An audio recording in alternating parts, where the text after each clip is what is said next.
Wind advisory. Issued at Tuesday 3:50 a.m. February 18, 2025. Issued by National Weather Service. Description. Wet. West winds 20 to 30 miles per hour with gusts up to 50 miles per hour. Where portions of southern Connecticut, northeast New Jersey, and southeast New York. When until 6 p.m. Eastern Standard Time this evening. Impacts. Gusty winds will blow around unsecured objects. Tree limbs could be blown down, and a few power outages may result. Recommended action.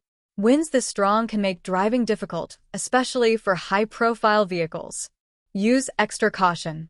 Secure outdoor objects.